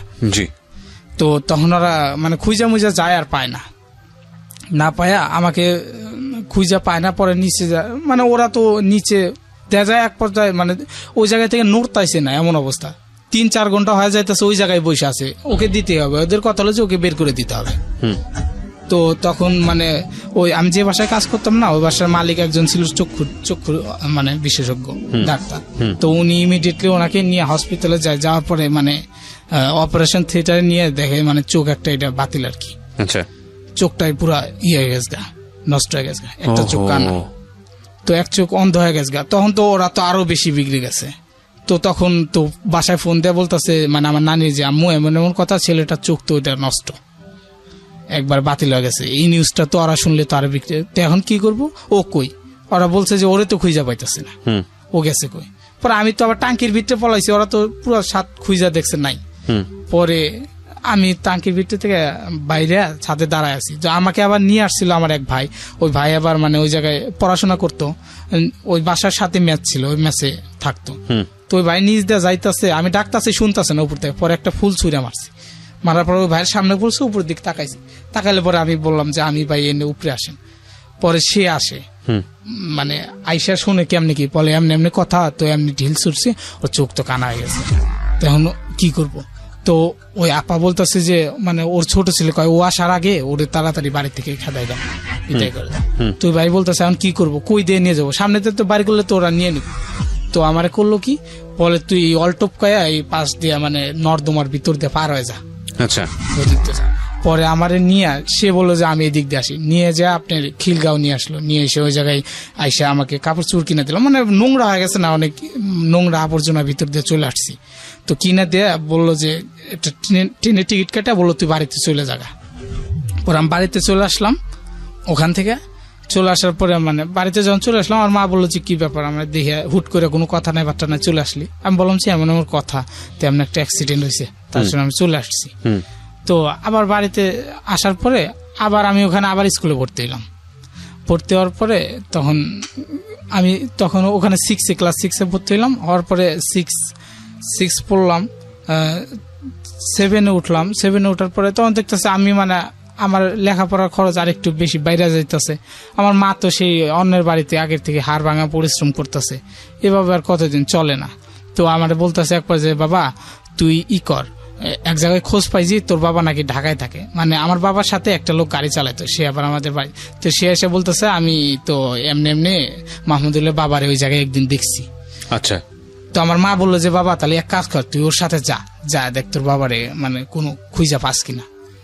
তো সে আমাকে নিয়ে যাইতে রাজি হলো। পরে তার সাথে আমি গেলাম, তখন আবার ঢাকায় আসলাম। তো তার সাথে ঢাকায় আসার পরে সে আমাকে দেখাই দিল আমার বাবার বাসা। আমি যখন হুট করে আমার বাবার সামনে থাকলাম, আমার বাবা তো অবাক যে কি ব্যাপার, হুট করে কোথায় থেকে এইভাবে আসলো। তো আমি বললাম বাবা এমনি এমনি কথা, তুই চলে আসছো, আমাদের এত কষ্ট এমনি এমনি। তো আমার বাবা কিছু বলে না, আচ্ছা ঠিক আছে আইসো, বসো, খাওয়া দাওয়া করো, মানে একটু রেস্ট নাও, অনেকদিন পরে আসছো। মানে পরে খাওয়া দাওয়া করলাম, রেস্ট নেওয়ার পরে দেখি একটু পরে একটা মহিলা আসলো। তো আমি তখনও জানি না যে আমার বাবা বিয়ে করছে। তো আমি বললাম এইটা কি, পরে বলতেছে এটা তোমার আম্মু, আমি এখানে এসে আবার বিয়ে করছি। ওকে। তো আমি জেনে মানে অনেকটা কষ্ট পেলাম, আসলে এটার মাকে জানাইলাম না, যে হয়তো মা আরো কষ্ট পাবে জানানোর পরে। তো ওনার একটা সন্তান ছিল, মানে এখানে বিয়ে করার পরে আরেকটা মেয়ে হয়েছে এই পক্ষে। তো আমার বাবা বলতেছে যে তুমি আসছো এখানে থাকো, ঠিক আছে আমি বাড়িতে টাকা পয়সা পাঠাবো, তো কিস্তি মিস্তি। তো আমি আসার পরে এই কথা বলার পরে বাবা কিছু টাকা পাঠাই দিল বাড়িতে, যে কিস্তি মিস্তি মানে চলাফেরা অনেক কষ্ট। তো 1,000 3 হয়তো টাকা পাঠাই দিল। দেওয়ার পরে তো আমাকে বলতেছে তুমি এখানেই থাকো। তো মাও বলতেছে আচ্ছা ঠিক আছে তোর বাবার কাছেই থাক, সমস্যা কি, তোর বাবা টাকা পয়সা পাঠায় বাড়িতে, একটু স্বস্তি হোক, কিস্তি মিস্তি চালামুনি, আমি চলবোই একরকম, তুই থাক, তুই ভালো থাকতে পারবি ওই জায়গায়, তোর বাবার কাছেই থাক। তো বাবা এই জায়গায় থাকতাম। তো ওই যে আবার বিয়ে করছে, আমি ওনাকে আন্টি বলে ডাকতাম, মা বলতাম না কখনো। তো ওই আন্টির একটা মেয়ে ছিল ছোট। তো আমি যখন আসলাম তখন আমার বাবা বলতেছে যে তুমি ওর দেখাশোনা করো, তোমার আন্টি চাকরি করে। তখন আমাকে বাসায় রেখে আমি ওই ছেলেটা মানে একটা মা যেভাবে ছেলেটাকে মেয়ে লালন পালন করে, আমি ওই মেয়েটাকে সেইভাবে মানে দেখাশোনা করতাম। উনি চাকরি করতো, আন্টিটা চাকরি করতো, আমার বাবা কাজ করতো ডেলি লেবারে। দেখা যেত বাসায় মানে আমি সারাদিন ওর লালন পালন করতাম, ওরা কাজ করতো। এইভাবে একদিন মানে আন্টি চাকরি ছেড়ে দেয়, মানে আর চাকরি করবে না সে, মানে বলে যে এইভাবে আমি চাকরি করি আর তুমি একটা ছেলে নিয়ে আসছো, এত বড় একটা ছেলে বসায় খাও আর আমার টাকা বাড়িতে পাঠাও, মানে এক ধরনের দ্বন্দ্ব, যে তুমি ওর আমি কাজ করি সেই টাকা বাড়িতে পাঠাই দাও, হ্যান ত্যান, মানে এইটা নিয়ে প্রতিনিয়ত ঝগড়া হইতো আমাকে নিয়ে। আচ্ছা। তো আমি ওখানে থাকি কেন, এমন কিছু, আমাকে চলে যেতে হবে। তো তারপরে উনি চাকরি বাদ দিল, বলে আমি আর চাকরি করবো না। তো আমার বাবা বললো ঠিক আছে তুমি না করলা। পরে আমার বাবা আমাকে তখন একটা কাজে লাগাই দেয়। তো ওই পিঠা বিক্রি করতাম আমি। তো তখন কাজে লাগাই দেয়, আমি পিঠা বিক্রি করি, আমি কিছু টাকা মানে রোজগার করতাম, আমার বাবাই রোজগার করতো, উনি বাসায় বসে বসে খাইতো। তো খাইতো আর দেখা যাইতো যে আমার সাথে প্রতিনিয়ত খারাপ ব্যবহার করতো। আচ্ছা। একটু খারাপ বিহেভ করতো এই ধরনের। তো একদিন হুট করে কি হয়েছে, আর সে আমারে মানে মারে প্রচুর। আমি তখন একটু তো মোটামুটি ভালোই বড় হয়েছি, তো মারে। তা আমি আবার এইটা নিতে পারতাছি না যে সে আমাকে মারবে কেন। এইভাবে আমি কাজ করি, আমার বাবাই কাজ করে, সে বৈশা বৈশা খাইতেছে, আচ্ছা ঠিক আছে তাতেও সমস্যা নাই, সে আমার সাথে এইভাবে প্রতিনিয়ত খারাপ বিহেভ করে। আবার আজকে আমার মারলো, আমি না নিতে পারে আমি রাগের মারে তাকে একটু মারি। আপনার সৎ মাকে? 2-3টা মানে চর থাপ্পড় দিই আর কি সেদিন। ওকে। তো তারপরে সে এইভাবে, তো বাবা আসলে বাবার সাথে এটা নিয়ে অনেক ঝগড়া হয়। সে দেখা যেত কি আমার আব্বুর সাথে প্রতিনিয়ত ঝগড়া হইতো, বুঝছেন, আমার আব্বুকে সে মারতো ধরে, এমন অবস্থা। মানে দুজন যখন ঝগড়া হইতো আমি থাকতাম না, দেখা যেত বাপে মায়ের ঝগড়া করতে, সেই জায়গায় তো থাকা সম্ভব না। দরজা লাগায় দুজন, মানে হুড়াহুড়ি এক ধরনের পারাপারি, এরকম অবস্থা হইতো ছোট একটা বিষয় নিয়ে। সে অনেক উশৃঙ্খল টাইপের ছিল আর কি একটু। তো আমার বাবার সাথে একদিন কি না যেন ঝগড়া হয়েছে, তো সে হুট করে করছে কি মেয়েটারে, মানে আমি যে প্রতিদিন কাজ করে টাকা জমাইতাম না, সেটা এক জায়গায় রাখতাম। তো একদিন আব্বুর সাথে ঝগড়া হয়ে সেই টাকাটা নিয়ে সে চলে গেছে মেয়েটারে ফালাইয়া। আচ্ছা। ছোট একটা মেয়ে, প্রায় 1 বছর বয়স হবে তখন, মেয়েটাকে ফালাইয়া সে টাকাটা, মানে টাকা নিয়ে চলে গেছে। কোথায় গেছে কোনো খোঁজ নাই। তো বাড়ির সবাই, বাসার সবাই কইতেছে হায় হায়, এত ছোট একটা বাচ্চা এইভাবে কান্নাকাটি করতে, সে গেছে কোটে। সারাদিন আমরা খোঁজাখুঁজি করি, তাকে আর পাই না, কই গেছে আর পাই না। তো পাই না, একদিন পার হয়ে গেল, তাও পাই না। এইভাবে মেয়েটা তো খুব কান্না করতেছে। আমার ছোট বোনটার নাম হচ্ছে ফাতেমা, তো খুব কান্না করতেছে, তো পাই না। তো সবাই বলতেছে যে এইভাবে তো অনেক কষ্ট, এত ছোট একটা মেয়ে কেমনি কি করব। পরে আমি করলাম কি, 2 দিন চলে গেল, 3 দিন চলে গেল। তো আমার মাকে বললাম যে মা এমনি এমনি কথা, আমার বাবাই তো মানে সেদিন বলা হইলো আর কি, বিয়ে করছে এমনি এমনি, সে তো চলে গেছে, একটা মেয়ে এভাবে কান্নাকাটি করে সবসময়। তো আমার মা আবার সেটা ভালোভাবে নিল, বললো তুই মেয়েটাকে নিয়ে আয়, আমার তো কোনো মেয়ে নাই, সমস্যা কি। আমি বাবাকে বললাম বাবা আমি তাহলে করি, নিয়ে যাই। আমার মা নিয়ে যাইতে বললো, তো আমার মা ভালোভাবে টেক কেয়ার করতে পারবো, যেহেতু ছোট একটা মেয়ে। তো আমি ওকে বাড়িতে নিয়ে আসি। তোমার মাও মানে এত, মানে আমাদেরকে যেভাবে যত কষ্টে আমরা মানুষ হয়েছি, ওকে ততটা কষ্ট দেওয়া হয় না আর কি। প্রতিনিয়ত মানে ও ভালোভাবেই থাকতেছিল। তো ওকে নিয়ে আসার পরে কিছুদিন পরে ও আর ফিরে আসে না। আমার বাবা দেখলো যে যদি কোনো গ্যামজাম করে এমন কিছু, তাহলে তুই যা, আমি থাকি, ওকে নিয়ে যা। তো আমার বাবা থাকলো, তো ও আর আসে না, ব্যাক করলো না করার পরে আমার বাবাও তখন বাড়িতে চলে আসে। বাড়িতে আসার পরে হইল, আমি ওখান থেকে চলে আসি, আমার বাবাও প্রায় 1 মাস পরে বাড়িতে চলে আসে। আসার পরে আমার বাবা আবার কাজ নেয় একটা, আপনার ভটবটি এগুলো সারত, ওই জায়গায় আবার কাজ নেয়। তো আপনার সঙ্গে দেখা হওয়ার পরে বাবা কিছু বললো না তখন? আমার পরে মানে আমার সাথে যে দেখা হওয়ার পরে আমার বাবার মানে বললো, সেইভাবে এতদিন পরে দেখছিল সেদিন, সেইভাবে মানে অনেক কিছু করলো। তো আমি বললাম যে তুমি এইভাবে ফেলায় আসছো আমাদেরকে থুইয়া, তোমার কি একটু মানে মায়া লাগে না, আমাদের দেখতে যাও না? তো বললে যে আসলে যাই না, মানে সে নিস্তব্ধ হয়ে থাকে, কথা বলতো না। তো আমি আর তাকে সেভাবে বলতাম না যে হয়তো কষ্ট পায় না কিছু, যা করছেই, এটা আর আমরা সেভাবে নিতাম না। পরে আমি মেয়েটাকে নিয়ে চলে আসলাম, তার কিছুদিন পরে বাবাও চলে আসলো। আসার পরে আমার পরে মা বলতেছে দেখো এতদিন যা করছো, এখন আমরা আবার নতুন করে করি, মানে এখন একটু ভালো, যেহেতু একটা ছেলেটা বড়, আমি তখন মোটামুটি ভালোই বড় হয়েছি। তো আর 2টা ছেলে, আর এই মেয়েটা নিয়ে আসলাম। আমি এই মেয়েটাকে কখনো বুঝতে দেবো না যে আমি ওর সৎ মা, কিন্তু সত্য তোমাকে একটু ভালো হয়ে থাকতে হবে, এটাই। তো আমার বাবা দেখা গেল আমার ছোট বোনটার কারণে তারপরে যে আসলো না, কঠোর পরিশ্রম করতো তখন থেকে। মানে আগে যে একটা মানে ছিল উড়ু ভাব বা অন্যরকম অন্য টাইপের করতো, সেটা আর নাই। ভর্তি হলাম, মানে আমার ইচ্ছাটা যে আমি একটু পড়াশোনা করব। ভর্তি হওয়ার পরে আমি আবার পড়াশোনা করতেছি, আমার বাবা এইভাবে কাজ করতেছে, ভালোই চলছে, দিনটা মোটামুটি চলতেছে আর কি। পরে দেখা যেত আমার বাবা একদিন বলতেছে যে এইভাবে পরের দিন আর কয়দিন কাজ করব, তাহলে নিজের কিছু করি। তো আমার বাবা ব্যাংকে থেকে প্রায় 65,000 টাকা উঠাইয়া একটা গাড়ি কিনে, অটো ভ্যান, যে এটা নিজের একটা স্বাধীন, মানে নিজের করলে পরে নিজে কাজ করবো, তাদের সংসারে চলবে, ভালো চলবে, অন্যের অধীনে কাজ করা ভালো লাগে না। গাড়িটা বানাইলো প্রায় 65,000 টাকা খরচ কইরা। তো প্রায় 1 মাস চালাইছি, চালানোর পরে গাড়িটা চুরি হয়ে যায়। চুরি হয়ে গেল মানে এই জায়গায় একটা মানে চক্রান্ত ছিল আর কি। সেটা হচ্ছে মানে আমার বাবা যার অধীনে কাজ করতো, বুঝছেন, যেখানে কাজ করতো, হয়তো ওর সাথে একটু রেশারেশি হয়ে চলে আসছে। মানে ওরা চাচ্ছিল না যে আর কি ও নিজে কিছু করুক। তো মানে আমাদের নিজের বাড়িতে জায়গা ছিল না গাড়ি রাখার, বুঝছেন, অন্যের বাড়িতে রাখতাম গাড়িটা। তো সেখান থেকে গাড়ি বলতে এটা কিসের গাড়ি ছিল? এটা অটো, মানে যে ব্যাটারি চালিত, যে এখন যে অটো রিক্সা, অটো জি, অটো রিক্সাটা, যে যেখান থেকে চুরি করার কোনো প্রশ্নই আসে না, সেখান থেকে চুরি হয়ে গেল গাড়িটা। রহস্যজনক সবাই বলতেছে, মানে সবাই যার বাড়িতে রাখছি আমরা বলতেছি না, সবাই বলতেছে যে আসলে এটা ওরই কাজ, কিন্তু আমরা ডিরেক্টলি ওকে কিছু বলতে পারতেছি না, আর এটা বলা সম্ভব না। তো রহস্যজনক ভাবে গাড়িটা চুরি হয়ে গেল। তো তখন এই যে টেনশন, একটা চাপ, প্রায় 65,000 টাকাতে বানাইলো, মাত্র 1 মাসই চালাইতে পারলো না, 1 মাসই চালাইতে পারলো না, এইভাবে গাড়িটা চুরি হয়ে গেল। এটা কি লোনের টাকা ছিল? লোনের টাকা। কত টাকা লোন ছিল? 65,000 টাকা। মানে এই যে টানাটানির অবস্থায় এত ইয়ের পরে, মানে 65,000 টাকা লোন নিয়ে গাড়িটা বানাইলো, যে হয়তো নিজের একটা পুঁজি, এটা দিয়ে চলবে সংসার, সবকিছু হয়তো ভালো চলবে, তো গাড়িটা চুরি হয়ে গেল। এই যে একটা চাপ লোনের। তো আমার বাবা আবার মানে ওর কাছেই কাজে যায়, তো এখন কি করবে, নিরুপায়। আর আমার বাবা নিজে থেকে আর চায় না, বলে যে আমি আর ঢাকায় যাব না, আমি আর কখনোই ঢাকায় যাব না, আমি বাড়িতেই থাকবো। তো আবার ওখানে কাজে যায়, বুঝছেন।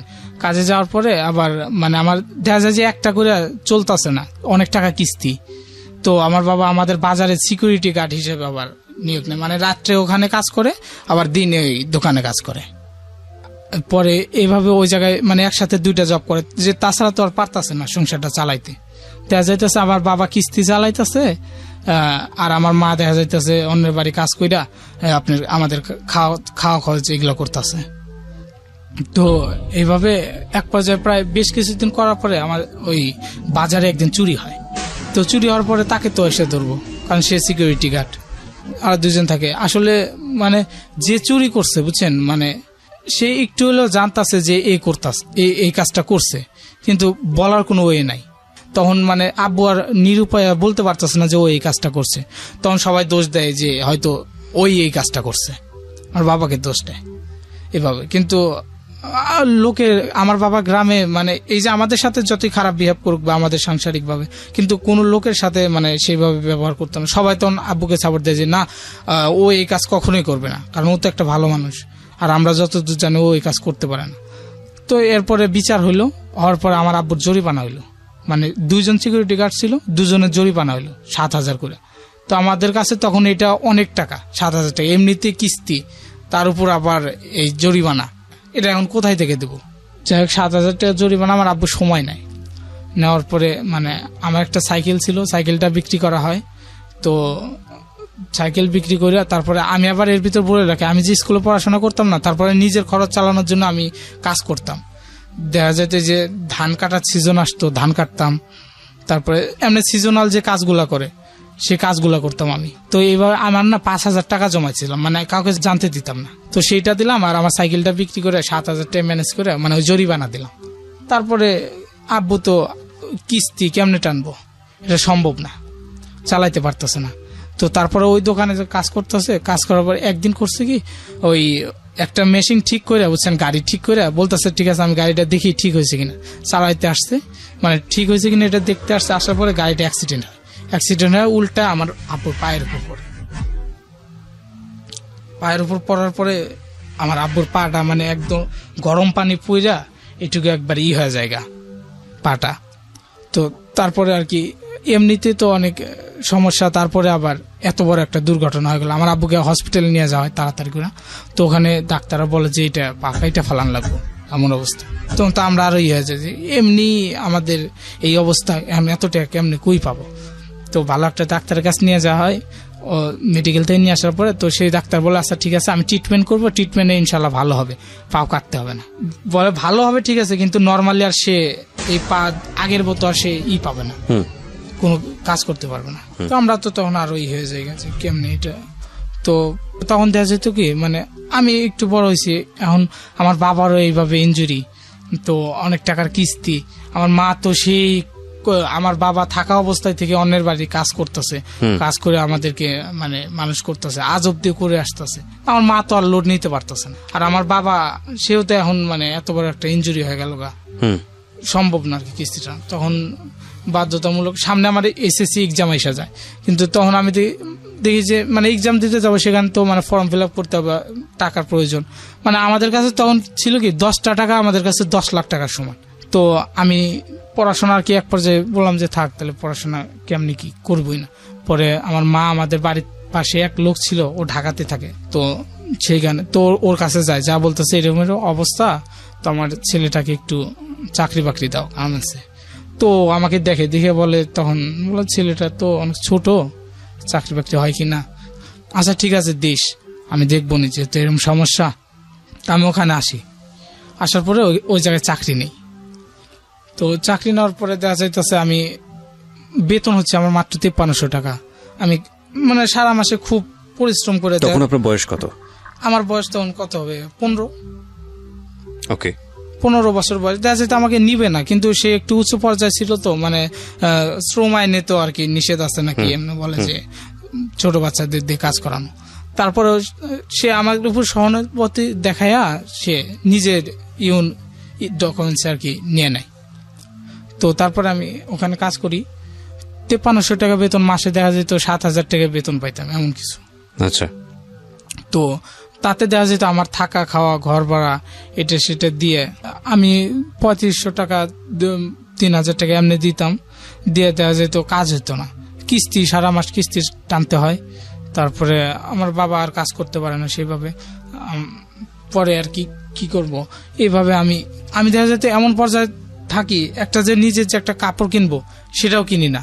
সেটা কিনতে গিয়ে আমি হিসাব করি যে আমি যে এখন 10 টাকা ভাঙবো, এই 10 টাকা বাড়িতে দিলে আমার অনেকটা উপকার হবে, আমার বাবা মা একটু স্বস্তি পাবে এই 10 টাকা বাড়িতে দিলে। তো এইভাবে আমি দেখা যেত আবার কোনো একটা জিনিস রাস্তা দিয়ে যাইতেছি, ভালো একটা জিনিস দিয়ে খাওয়ার ইচ্ছা হইলো, আমি জিনিসটার কাছে গিয়ে আবার ঘুরে আসি, যে এই জিনিসটা যে আমি খাবো, এখানে 20 টাকা যদি আমি না ফুরাই 20 টাকা ধুয়ে রেখে দিই, আমার অন্য একটা কাজে লাগবে, বাড়িতে দিলে আমার মার উপকার হবে। ওকে।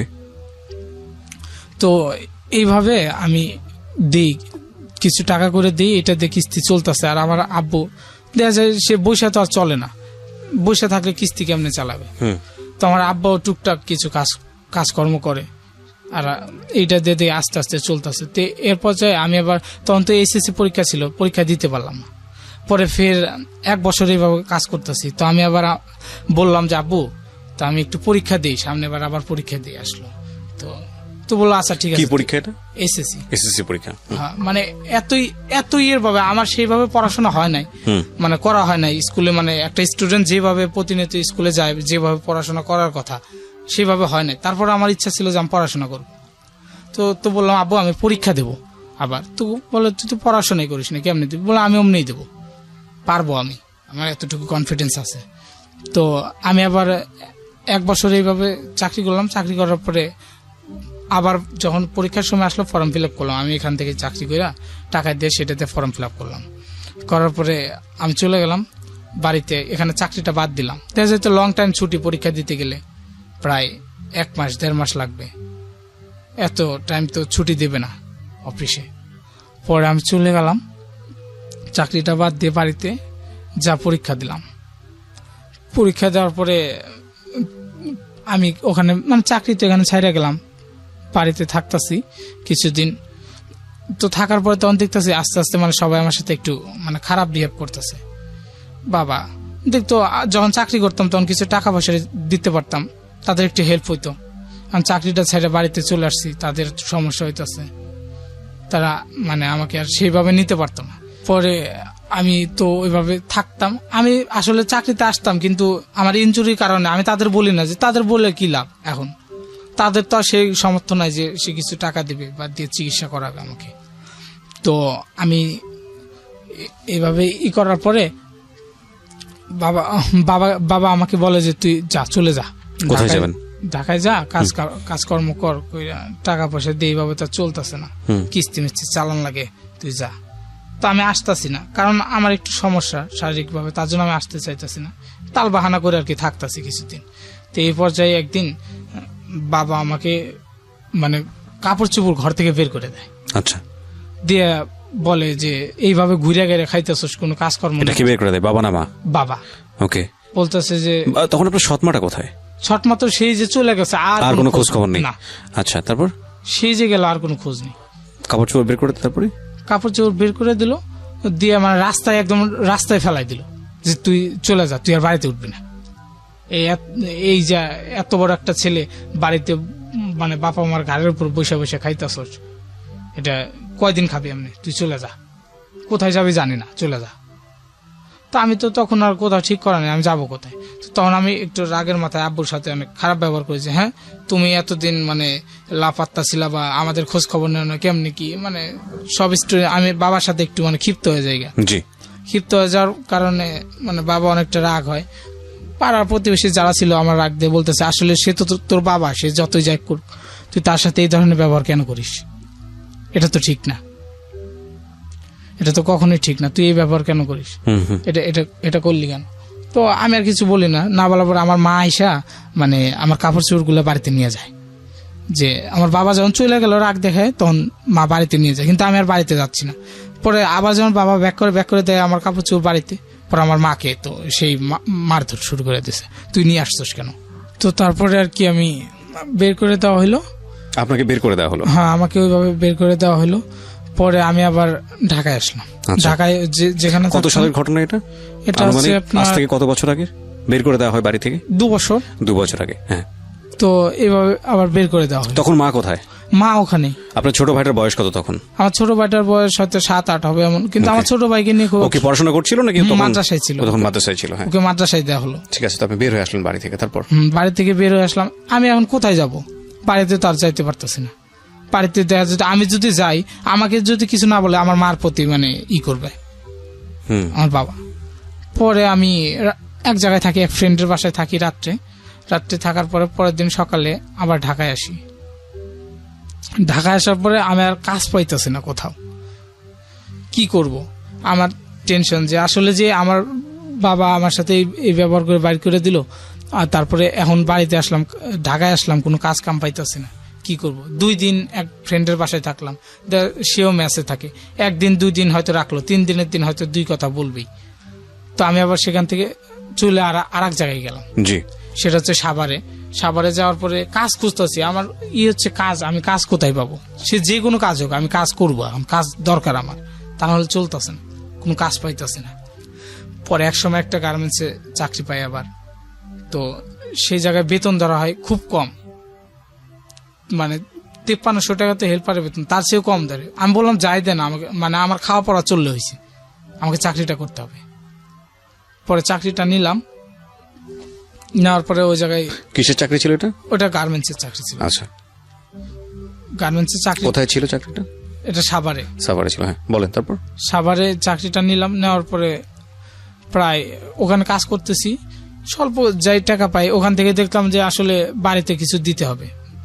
পরে আমি বাড়িতে টাকা পাঠাচ্ছি, পরে কিছু টাকা পাঠাচ্ছি, দেখা যায় যখন টাকা পাঠায় তখন আবার মানে সে আগের মতো আমার সাথে ভালো ব্যবহার করতেছে আর কি। তারা টাকা পাঠাইতে পারতেছি যখন, দেখা যায় আমি টাকা পাঠাইতাম খুব কষ্ট করেই, বেতন ছিল কম, মানে ওভার টাইম দেখা যেত, ওভার ডিউটি, মানে যে বেতন দিত তাতে পোষাইতো না, ওভার ডিউটি করতে হইতো, ওভার ডিউটি থাকতো না, রাখতে চাইতো না। আমি দেখা যেত হাতে পায়ে ধরে জোর করে থাকতাম যাতে আপনার একটু হলেও বেতন বাড়ে। বেতন আমার একটু টাকাটা বেশি আসে, তার জন্য আমি জোর করে থাকতাম। তো বলতো যে আরে লাগবে না, তোর কিসের জন্য রাখবো? বললাম ভাই দেখেন আমার সমস্যা, আমাকে একটু রেখে দেন না, 2 ঘন্টা থাকেন, যে কোনো কাজ করান করব। তো এইভাবে থাকতাম, থেকে কাজ করতাম। তো ওখানে কিছুদিন যার সাথে ছিলাম না, সেই ছেলেটা একদিন হুট করে, ব্যাচেলার থাকতাম ওর সাথে, তো হুট করে একদিন ওই ছেলেটা পাশের গ্রামে বাসায় একদিন চুরি হওয়ার পরে মানে ব্যাচেলারদের উপর সেই দোষটা চাপাই দেয়। ওকে, যে ব্যাচেলার ছেলেরা এই কাজগুলো করছে। পরে আইসা তো ওই জায়গায় মানে ফ্যামিলির ভিতর ব্যাচেলার থাকতাম আমরা মাত্র 3 জন লোক, পুরাটাই ছিল ফ্যামিলি। পরে বলতেছে যে ওরা তো ওই ছেলেরা ছাড়া এই কাজ কেউ করতে পারে না, ওরাই করছে।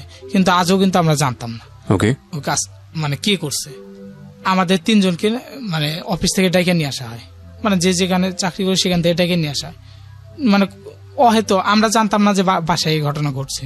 পরে ডাইকে নিয়ে আসা হয়, ডাইকে নিয়ে আসার পরে আমাদেরকে মানে কোনো কথা নাই, হুট করে একটা রুমের ভিতর উঠে আটকায় বলতেছে যে তোরা এই কাজ করছস, কি করছস, তা আমরা কিছুই জানি না। কত টাকার জিনিস ছিল ওটা? ওই জায়গায় অনেক টাকারই জিনিস, টিভি ছিল, মানে বাসা চুরি আছে, তাই তো? গয়নাটা নেয়, হাবি যাবে, এত কিছু নাকি চুরি হয়েছে। তারপরে আমাদের এইভাবে পুলিশ ডাকানোর কথা। হ্যাঁ, পুলিশ টুলিশ ডাকবে এমন কথা, হুমকি দেবে। আমার তো তখন অন্য চিন্তা যে আল্লাহ, আমার যদি এখন পুলিশে দেয় আমার কে ছাড়াবে, আমার কি অবস্থা হবে। রাইট। আমার তো মানে এমনিতেই মানে এই অবস্থা, আর আমার বাবা তো আসবে না ওখান থেকে, আর আমার বাবা এসে কিভাবে স্যার মানে অন্যরকম। আমি তো সেই কান্নাকাটি শুরু করে দিলাম, কেমনি কি আসলে তো এই কাজ আমি করি নাই। মানে আমার সাথে যে দুইটা ছেলে ছিল ওরা একটু উশৃঙ্খল টাইপেরই ছিল, মানে নেশা টেশা করতে এমন কিছু, বাট আমি কখনো করতাম না ওদের সাথে।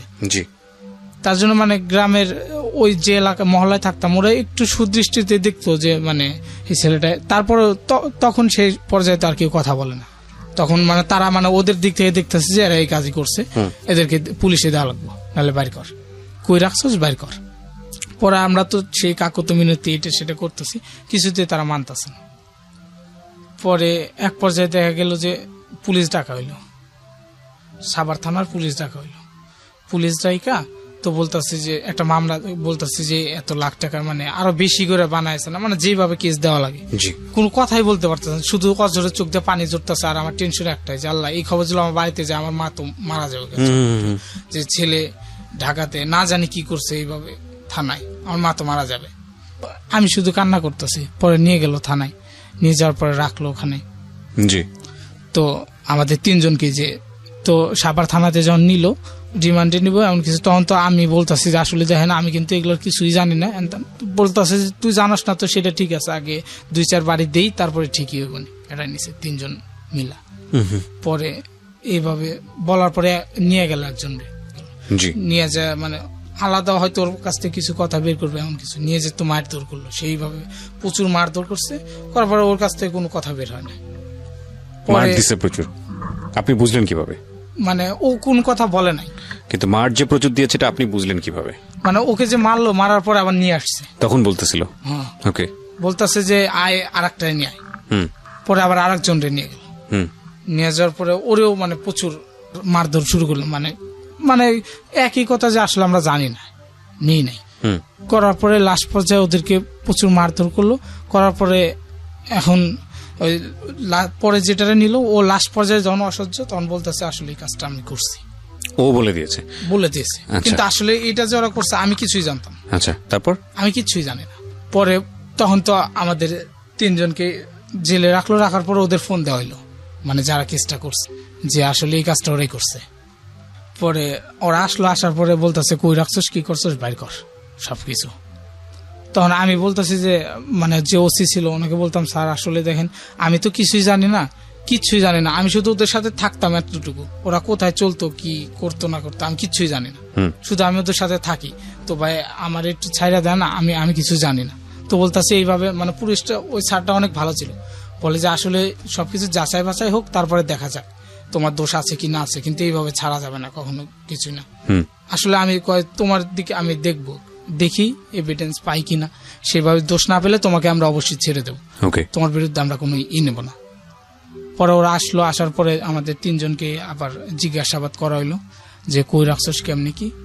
পরে ওদেরকে আমি বললাম যে আসলে দেখ তোরা সত্যি কথা বলবি ভাই, এই কাজটা তো তোরা করছস, তোরা বল আমি তোদের সাথে ছিলাম কিনা, একটা সত্যি কথা বলবি, কারণ তোর একটা মিথ্যাতার কারণে তোরা দুইজন তো দোষ করছস, এটা করছস, তোদের কারণে আমার সহ হবে, এটা কি তোরা চাস আমি কিছু না করে আমি তোদের সাজার বাগি হই এমন কিছু। মানে এটা যখন জেলে রাখলো আমি ওদের সাথে মিট করতাম, বলার পরে কয় আচ্ছা ঠিক আছে। তারপরে জন ওসি আসলো আবার আমাদের কাছে, মানে তথ্য নেওয়ার জন্য যে আসলে কই রাখছে কি করছে। পরে তখন ও বলতেছে স্যার আসলে জিনিসগুলো আমরাই রাখছি, কই রাখছি বের করে দেবো, কিন্তু ওই ছেলেটার কোনো দোষ নেই। পরে ওদেরকে তো থানায় রাখলো, রাখার পরে এখন আমাকে ছেড়ে দেবো, বলতেছে তোমার গার্জেন ডাকো। আমি বললাম স্যার আমার তো কোনো দোষ নাই, আমি তো করি না, এটা তো ওরা নিজেই বললো, তো আসলে আমি গার্জেন ডাকবো। বলে যে না আসলে তোমাকে এইভাবে ছাড়া যাবে না, যেহেতু থানায় আনছি 2 দিন রাখছি, কাউকে বুঝিয়ে দিতে হবে, তোমার ফ্যামিলির কাউকে মানে কারো হাতে এটা দিতে হবে, তুমি তাদের ডাকো।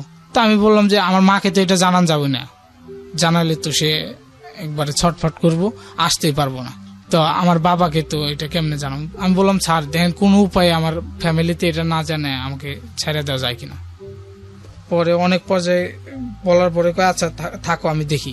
পরে যদি ফ্যামিলি থাকতাম হয়তো বলে তুমি ফ্যামিলিতে খবর দাও, তোমাকে এখনই ছেড়ে দেবো। তো 2 দিন রাখলো, রাখার পরে আরো 2 দিন রাখলো, মানে আমি দোষী সাব্যস্ত না হওয়ার পরেও 2 দিন রাখলো, মানে ওই ফ্যামিলিতে ফোন দিলাম না তার জন্য রাখলো। রাখার পরে একদিন বলতেছে যে ঠিক আছে মানে সে ই করে বলতেছে তুমি ডকুমেন্টস লিখিত দিয়ে চলে যাইতে পারো। আচ্ছা, এটা লিখিত লিখিত আকারে আসার পরে আমার চাকরির তত্ত্ব চলে গেল, চাকরি তার নিতে চায় না, সামাজিক যে বদনামটা হয় সেটাই। হ্যাঁ, তা আমি তো ওই এলাকায় নতুন, ওদের ভরসা করে ওই জায়গায় গেছিলাম, আমি তো কিছুই চিনি না পটকা। চাকরিটা দেখা যেত আপনার 17 বা 18 দিন চাকরি করছে, সেই বেতনটাও আর দেবে না, আমার কাছে টাকা পয়সাও নাই, বাসায় তো যেতেই পারবো না, ওই বাসায় আমি এখন কোথায় থাকবো, কি করব।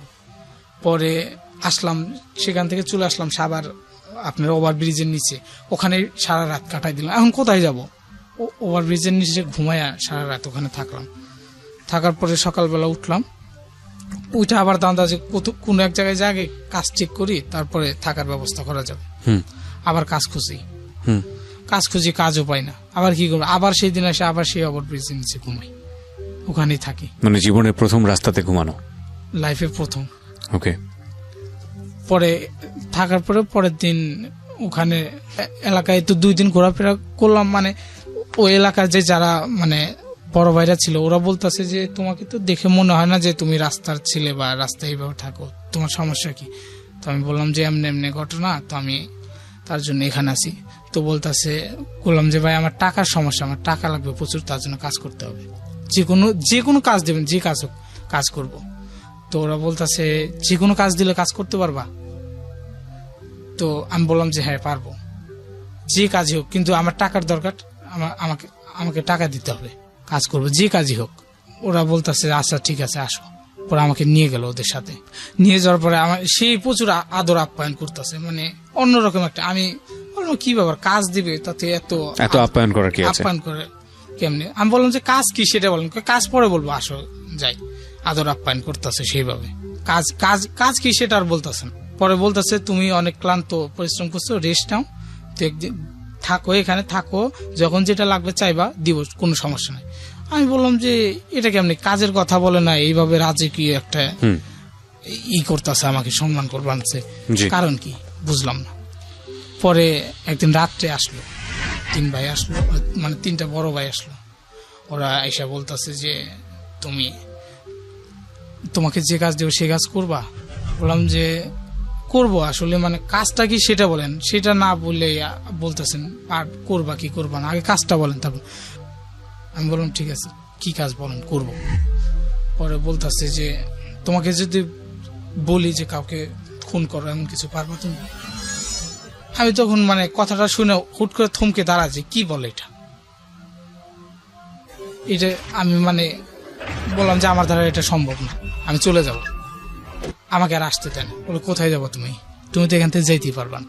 আমি বললাম যে আজব কথা, আপনারা আমাকে কাজের কথা বলে নিয়ে আসছেন, কাজ এই ধরনের কাজ আমার দ্বারা সম্ভব না, আমি চলে যাব।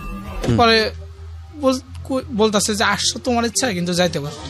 আচ্ছা, যেতে হলে আমার ইচ্ছায় যেতে হবে, আমরা যদি ছাড়ি তাহলে যেতে হবে, যদি কাজ না করো তাহলে তোমার এই জায়গায় মেরে ফেলবো, এমন কিছু। তো আমি বললাম যে আসলে এই কাজ আমার দ্বারা সম্ভব না।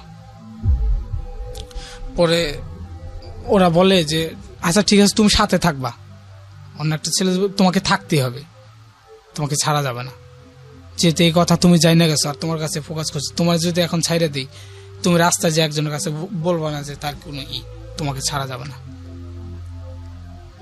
পরে আমাকে নিয়ে এক পর্যায়ে করলো, আমি লাইফে কখনো গান দেখি নাই, কিন্তু সেদিন ফার্স্ট টাইম ওদের কাছে যায় দেখি যে মানে রাত্রি প্রায় 10টা বাজে, সেদিন এত কিছু করে আমার রুমে আটকায় রাখার পরে প্রায় রাত 12টা এরকম বাজে সাম। পরে ওরা আসলো 4-5 জন, আসার পরে পিছনে ব্যাগ ছিল, ব্যাগটা নিয়ে আসলো, আমার আসার রুমে তালা খুললো। আমি ওদের দেখে বললাম যে ভাই আসলে আমি চলে যাবো ভাই, আমি থাকতে পারবো না। আর পরে বললো তুমি না একটু আগে বললা থাকতে হবে নাহলে মেরে ফেল, মানে একজন হুমকি দিল আমার। তো বলে আচ্ছা ঠিক আছে পারবো। পরে ওরা ব্যাগগুলো খুলে গান বাইর করলো। আমি লাইফে প্রথম তখন ওদের কাছে গান দেখলাম, পিস্তল দেখলাম, আমি জীবনও কখনো ওসব দেখি নাই। পরে 4-5টা বার করলো, কইরা আমারে বলে যে এটা চিনো? বললাম যে চিনি তো, আমি পিস্তল পুলিশের কাছে দেখছি, বন্দুক। তো বলে এটা চালাইতে পারো? বললাম না আমি তো এটা কখনো ধরি নাই, আর আমি এটা ধরবারও চাই না। পরে কয় তুমি ধরো, না ধরলে তাহলে আমরা তোমার এখন মেরে ফেলাম, এটা তোমার চালাতে হবে। ওকে। তো আমাকে ওটা ধরতে পারি, আমি আর ধরতে পারি না, আমার হাত কাঁপতেছে, আমি এটা কেমনি ধরবো, মানে ধরতে বলে আমি ওটা ধরবো কিন্তু হাত কাঁপতেছে, আমার মনের যে একটা সাহস সেটা নাই। তারপরে এক পর্যায়ে মানে ওটা আমার হাতে দিয়ে কেমনি চালাইতে হয় সেটা বলে, মানে শিখাই দিতে চায় আর কি, যে এটা এইভাবে চালাতে হয়। তো আমাকে ওটা শিখানোর পরে বলে যে তুমি চলো যাইতে হবে। বললাম যে ভাই আমি যাইতে পারবো না। বলে তুমি এটা চালাবা না চালাও, আমাদের সাথে যেতে হবে। ওকে, তারপরে আমাকে সাথে নিয়ে গেল।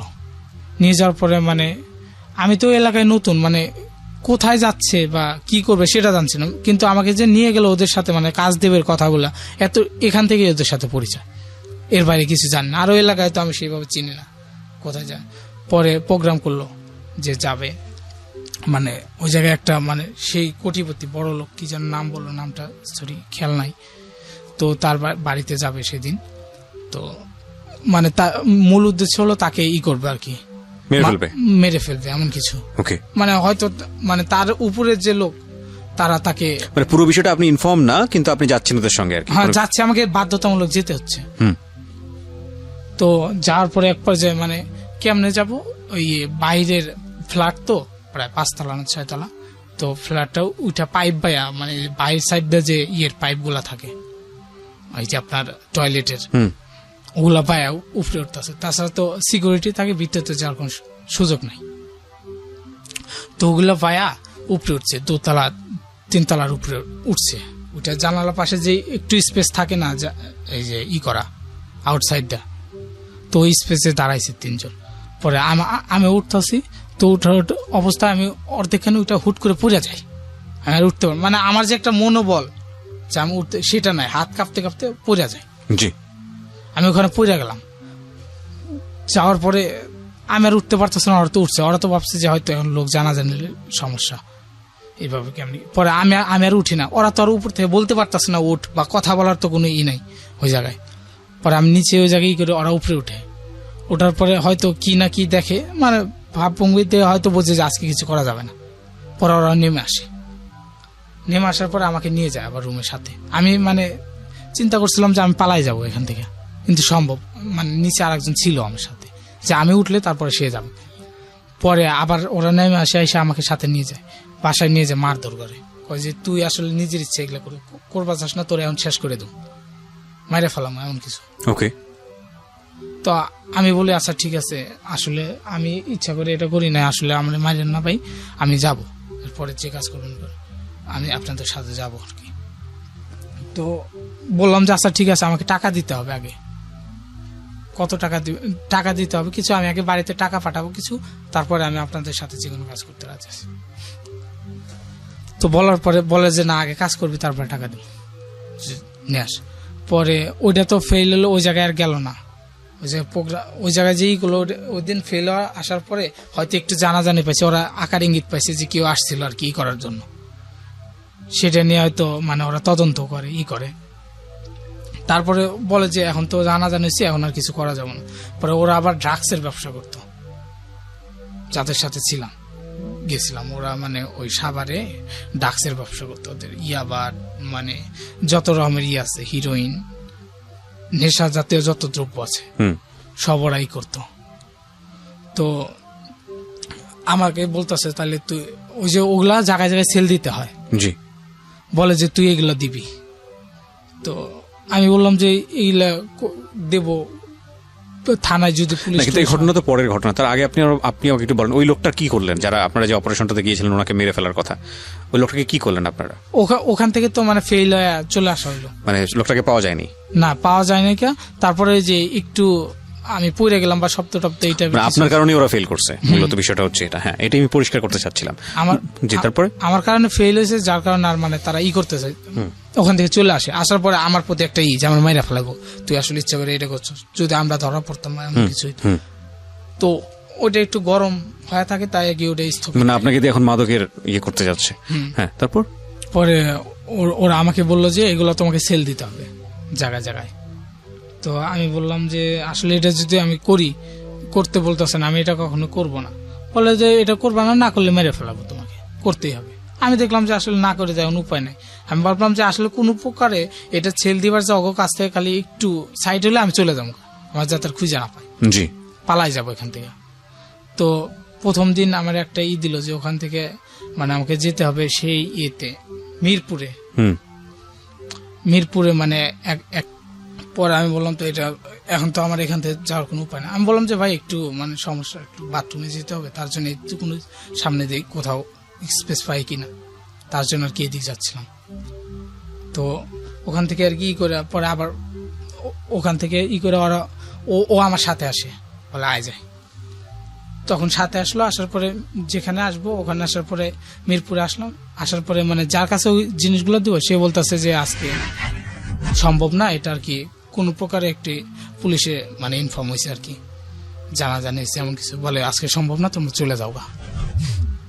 পরে ওখান থেকে আমাকে নিয়ে আসে, নিয়ে আসার পরে বলে মানে ওদের কাছে বলে যে ও আসলে পালানোর চেষ্টা করছিল হয়তো এইভাবে। তো আমি তখন আমাকে ওই জায়গায় ওর কাছে রাখার পরে আবার বলে যে আচ্ছা ঠিক আছে, এটা যখন হইল না তখন আর এক জায়গায় পাঠিয়ে দিব, ওই জায়গায় মানে করার জন্য কিছু বা ট্যাবলেট এগুলা মানে ওদের সাথে নিয়ে যাবো, টিকনাপ থেকে ওগুলা নিয়ে আসবে, মানে ওরা তো ডিলার, নিয়ে আসে তারপরে সারা ডিস্ট্রিক্টে সেল দিব। পরে নিয়ে যায়, আমাকে সাথে করে নিয়ে যায়, নিয়ে যাওয়ার পরে ওখানে থাকি, মানে জাহাজটা আসতে আর কি দেরি হবে 1 দিন বা 2 দিন এমন কিছু। তো আমরা ওখানে একটা হোটেল নেই আবাসিক, ওখানে অবস্থান করা লাগে। তো তারপরে যখন আমরা হোটেলে অবস্থান করি, যে কোনো উপায়ে মানে পুলিশে খবরটা জানার পর আমরা গেছিলাম মোট 7 জন থেকে আমি তখন করি কি মানে আমি কিসের জন্য যেন মানে একটু বাইরে ছিলাম, তখনই দেখি মানে র্যাব হোটেলটা ঘিরে ফেলছে।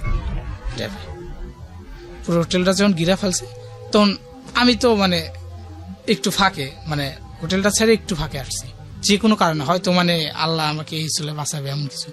ফিরে আসছে, আসার পরে ওদেরকে ঘুরে ফেলাইছে, ফালানোর পরে ওরা তো আটকা। পরে আমি ওইটা দেখে ওখান থেকে আস্তে করে সাইড কেটে চলে আসছি, ওখান থেকে পালাই আসছি, মানে ওদেরকে আটক করে ফেলাইছে। মানে আপনি অল্পের জন্য বেঁচে গেছেন? হ্যাঁ, ওদেরকে আটক করে ফেলাইছে। পরে আমি ওখান থেকে চলে আসছি, আসার পরে এক ঠেলায় ওখান থেকে চলে এসে আবার এই যে এখন যে জায়গায় জব করতেছে এই জায়গায় আসি। আসার পরে মানে ওখান থেকে এসে আবার এই জায়গায় চাকরি নিই, মানে ওটা মানে আমি ভাবি যে ওইটা আমার কাছে কিছু নেই, ওটা আমি ভুলে যাবো এমন কিছু। এখানে এসে আবার চাকরি নিই, চাকরি নিয়ে এই যে আবার তো ইনশাল্লাহ চাকরি করতেছি এখন।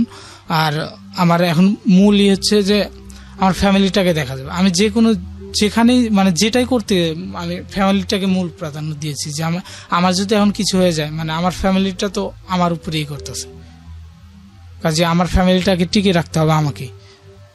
আর তার জন্য মানে আমি এখন সবসময় করে যাইতেছি যে আমার ফ্যামিলিটাকে আমার দেখতে হবে। আমার স্বপ্ন এখন আমার ফ্যামিলি নিয়ে, আমি আমার নিজেকে নিয়ে মানে কিছুই করি না। আমার যে আমার বাবা এখন মানে কোনো কাজ করতে পারে না, তো আমি চাই যে আমি একটা ছেলে যে এতদিন তো চাকরি বাকরি করি, আমার বাবাকে যে কিছু করে দেওয়া সেরকম পারি না, আমার মার জন্য একটা কাপড় কেনার মতো সেরকম কোনো সামর্থ্য আমার হয় নাকি আজ অব্দি। কারণ মাসে সে এই যে হাড় ভাঙা পরিশ্রম করে পাই কত 7,000 8,000, সেটা কিসের কাজ করেন আপনি? আমি গার্মেন্টসে চাকরি করি। গার্মেন্টসে কি কাজ করতে হয় আপনাকে? গার্মেন্টসে মানে ওয়ার্কার, আমি একজন সাধারণ ওয়ার্কার। জি। আচ্ছা, তো কতক্ষণ পরিশ্রম করতে হয়?